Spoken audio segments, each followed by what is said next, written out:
Cromoblastomicosis. Es una micosis subcutánea ocasionada por hongos pigmentados, principalmente de los géneros Fonsecoea, Phalophora, Cladofiolofora y Monofora.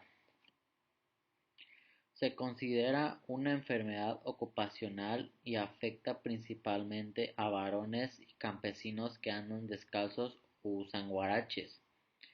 Existen 7 formas clínicas, que son verrugosa, nodular, tumoral, psoriasiforme, cicatricial, esporobicoide y elefantiásica. Se caracteriza por nódulos, verrugosidades y atrofia. El principal agente causal de México es Fonsecoea pedrosol. La forma parasitaria se presenta en los tejidos como células flavonoides o muriformes. El examen directo y la biopsia son los métodos de diagnóstico más accesibles. El primero se realiza a partir de escamas, fragmentos de tejido o exudados, que se observan los elementos fúngicos sin necesidad de tinciones especiales.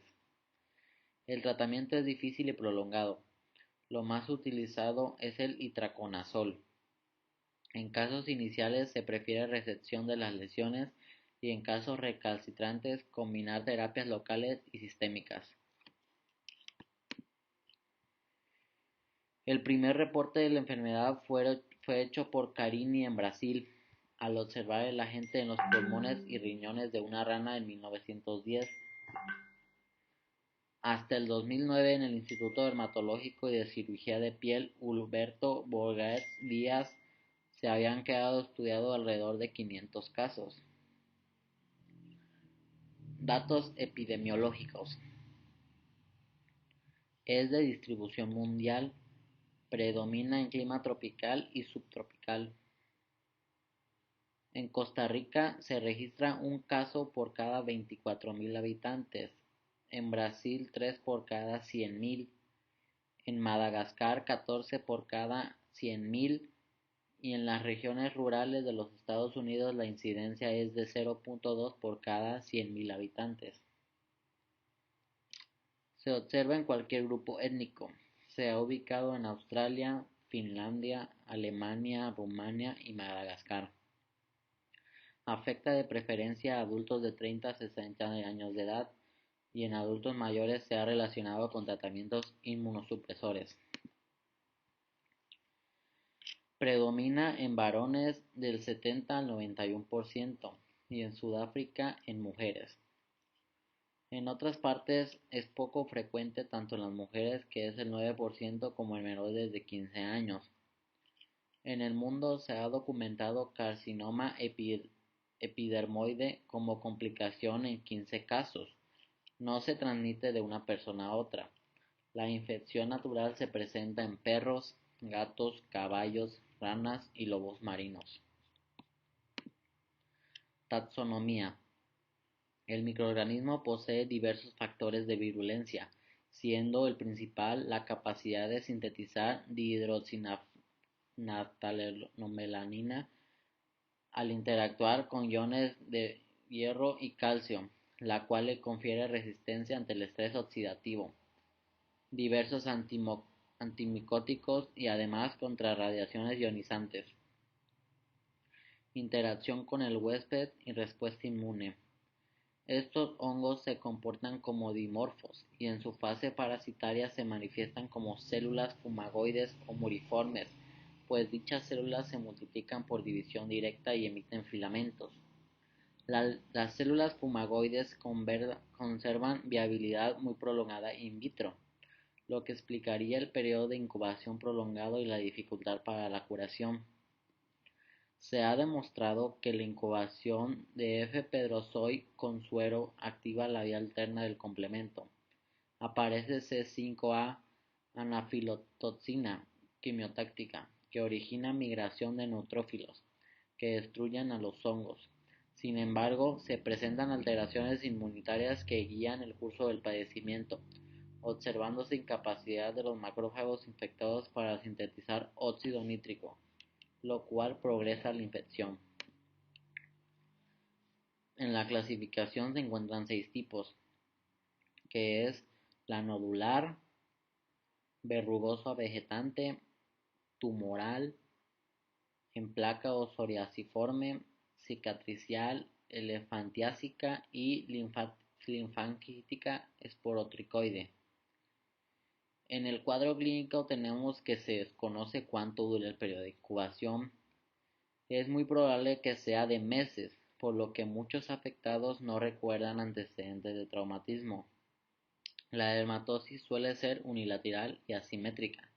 Afecta a las extremidades inferiores, sobre todo el pie y en ocasiones otras áreas expuestas, como manos, antebrazos y brazos.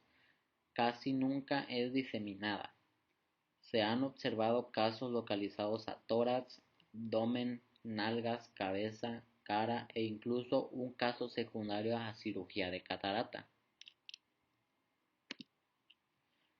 La lesión inicial es una pápula o nódulo eritematoso, no pruriginoso, que se extiende de manera lenta hacia los tejidos vecinos.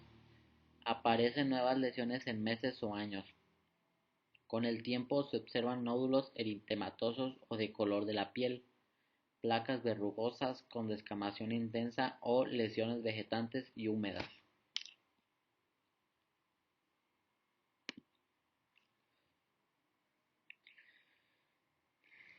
El tamaño varía desde algunos milímetros hasta varios centímetros o puede afectar todo el segmento. Los bordes son activos dada la extensión centrífuga y quizá parezca atrofia central. Entonces la piel se torna acrómica con aspecto de cigarro. No afecta músculos ni huesos. Excepcionalmente se presenta periostitis y en ocasiones se observan lesiones de uña por contigüidad. Es poco frecuente la diseminación hematógena y linfática. De las formas clínicas posibles, que son la nodular, la tumoral, verrugosa, en placa y cicatrical. La forma verrugosa es la que se informa con mayor incidencia, que tiene un 53%, aunque el aspecto puede depender de la etapa de evolución. La evolución es crónica, lentamente progresiva y asintomática. Aunque algunos enfermos señalan dolor y prurito, no se encuentran huellas de rascado. La mayoría acude a consulta entre 1 y 5 años después de la enfermedad y algunos hasta los 30 años o más de la evolución. Los casos de cabeza y cuello generan mayor morbilidad.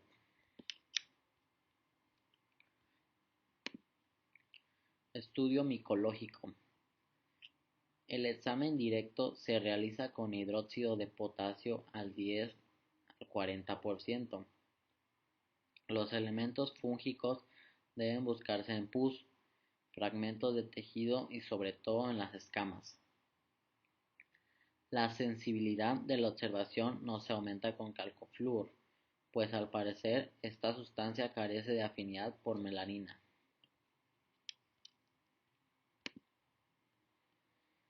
El cultivo. El cultivo se lleva a cabo en saborout simple o con antibióticos, que son el clorafenicol y el actinidione. Crecen más rápido en agar papa y fructifican mejor en agar harina de maíz.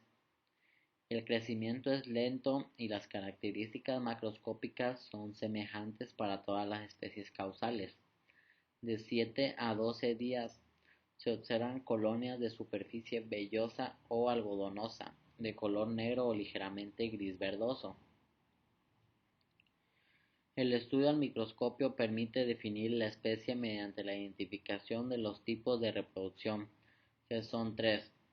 Es la Phyalophora, la Rhinocladiella y el Cladosporium, que son los que se observan en la imagen.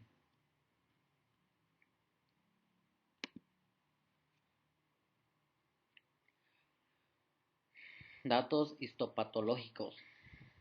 En epidermis se observan hiperkeratosis con parakeratosis, acantosis notoria, hiperplasia pseudoepiteliomatosa y en ocasiones esponjosis y abscesos intraepidérmicos que se forman por la eliminación transepidémica de material extraño. Elementos fúngicos y células inflamatorias con extravasación de eritrocitos y explican los puntos oscuros.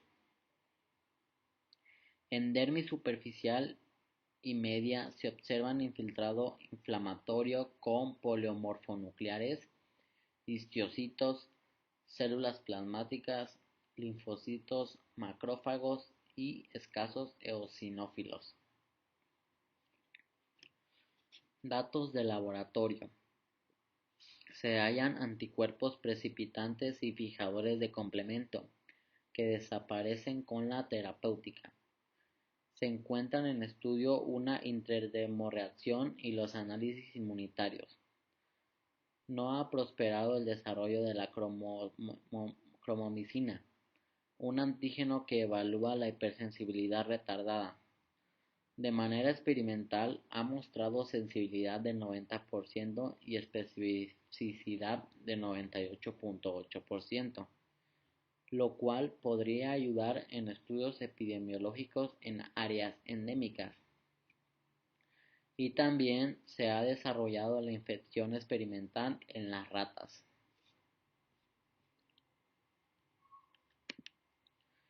Estudios de imagen. No se llevan a cabo estudios de manera sistémica. Tal vez sea útil la linfografía que muestra varios vasos dilatados y edema. La linfocetelografía revela de modo objetivo el diagnóstico del linfedema consecutivo a la cromoblastomicosis, que no se modifica por el tratamiento específico de la micosis. Biología molecular. Se han reconocido gran variedad genética en hongos negros por estudios de reacción en cadena de la polimerasa y el análisis del polimorfismo de longitud de fragmentos de restricción de regiones amplificadas por PCR que analizan dos diferentes regiones de ácido desoxirribonucleico y también por análisis de genes de actina y tubulina. Diagnóstico diferencial.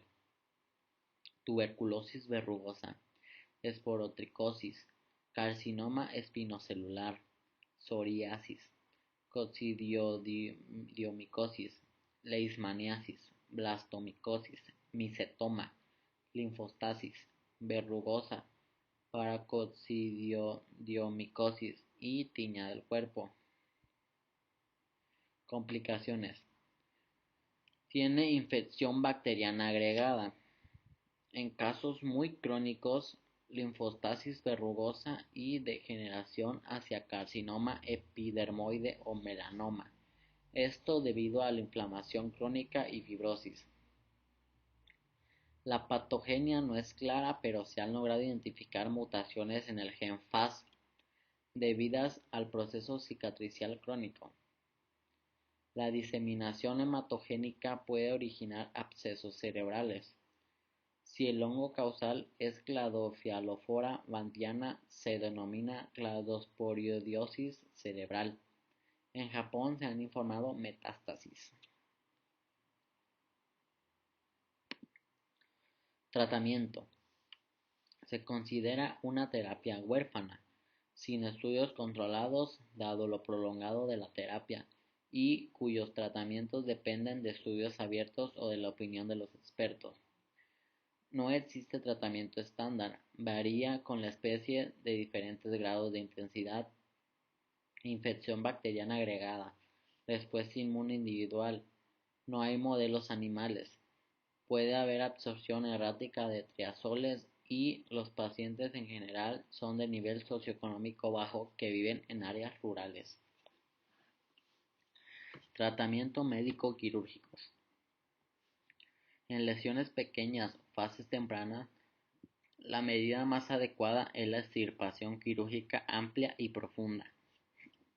Pueden practicarse electrodesecación, criocirugía con nitrógeno líquido, láser de dióxido de carbono o radioterapia, solas o mejores combinadas. Se han usado iontoforosis con sulfato de cobre al 1%, aplicación local de dimetil sulfóxido o de calor con agua, compresas, calentadores de bolsillo o mantas eléctricas estándar por lo menos durante 6 meses. Y se ha empleado la anfotericina B en forma topical o intralesional.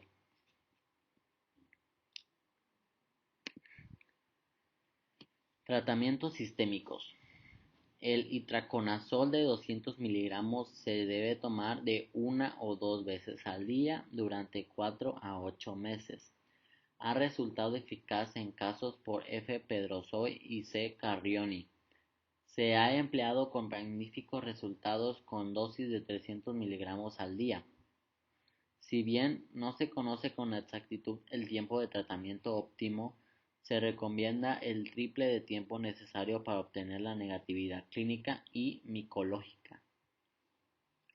El ketoconazol 200 miligramos 2 veces al día por vía oral durante periodos no menores de 6 meses produce mejorías y es más eficaz contra la P. verrucosa.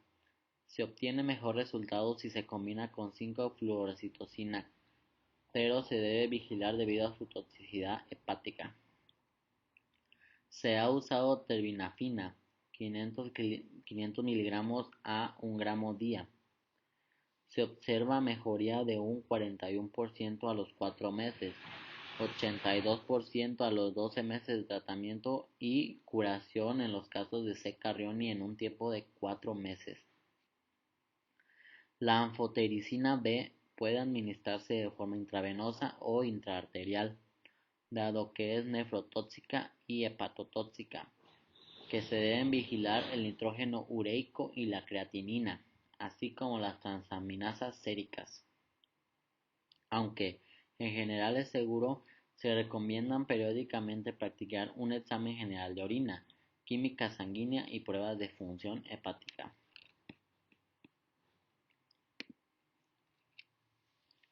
También se ha usado el metotrexato. Es útil el miconazol 200 miligramos a 400 miligramos al día por intravenosa, pero genera importantes efectos adversos gastrointestinales y es hepatotóxica. La cromoblastomicosis desaparece de forma parcial con yoduro de potasio 1 a 9 gramos día durante varios meses o más de un año. Se presentan formas que mejoran en un principio y dan remisiones prolongadas, pero sobrevienen recurrencias durante el tratamiento o al suspenderlo, que casi es la mitad. En casos avanzados casi siempre es indispensable las combinaciones de antisépticos locales o antibióticos sistémicos, si hay infecciones bacterianas secundarias. Los mejores resultados se obtienen con el tratamiento, con intervención quirúrgica o criocirugía, combinado con terapéutica médica con itraconazol o terbinafina. Sin embargo, los porcentajes de curación varían del 30 al 50%.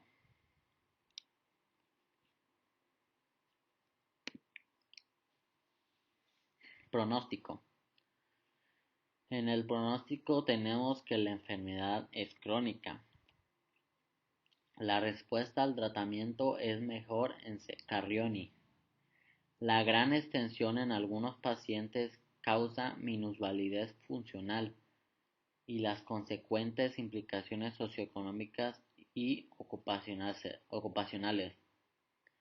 Puede requerirse amputación. Para eso es importante cuidarse. Y por último, tenemos que en la prevención se debe de usar uso de calzado en campesinos, utilización de guantes si se manejan madera, debido a que las astillas se te pueden enterrar en las manos y esto puede ocasionar la enfermedad. Higiene adecuada, bañarse diariamente. Y por último, tener una buena nutrición para estar fuertes del sistema inmune y ser más resistente a este tipo de enfermedades.